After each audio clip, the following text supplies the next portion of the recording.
It came by chance that I suddenly had like this big garden, whatever, bonanza, no? And I didn't knew. I mean, I didn't design it as a studio.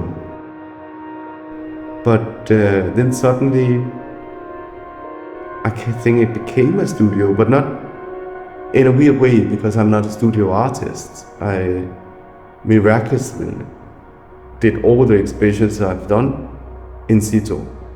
So I think also that created a certain experience to work in situ, to do whatever that's around you, deal with that. And then suddenly I had this big garden and I had to deal with it.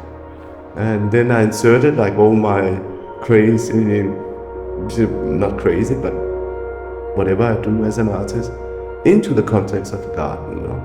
And I think that became whatever it became like this. If you think about these conditions for the sculptures that you imagine, then you have to twist things around. You know? And I think that comes very back to my experience being in the garden, because things are so much more changeable. You know?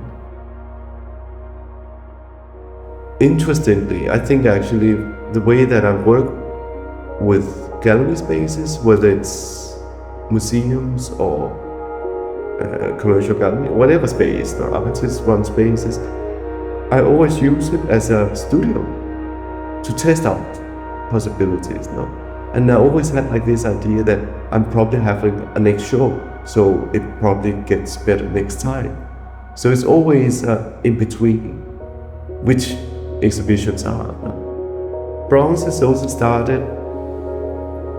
I mean, I did some bronzes before, you know, testing things out. But what really made me interested in it was actually because of the garden. I started like just to put like these already rotten sculptures out on the tree or whatever. And what you can see, St. Katarina, is actually a bird cage I made in Güldenhof, like in the garden. Because most of these wood sculptures, they are hollowed inside in order for it not to move so much. And I'm very practical orientated, so I thought, what can we do with this? So I made a birdcage out of it. And I put it on a tree, and then naturally it started to rot, and it's still rotting, and it's deteriorating. You know? And that was when I thought, okay, maybe I'm gonna cast it. So one time when it's not there, it still exists as a memory. It was interesting the different way when sculptures are taken out of the context. And when you look into it, then these broken parts, which is basically just how stones become. It has two things in it. It has this very simple idea of how humans have touched those stones, carved them, and through different cultures done these beautiful things, and how it returns back to stone, which I aesthetically think is also beautiful.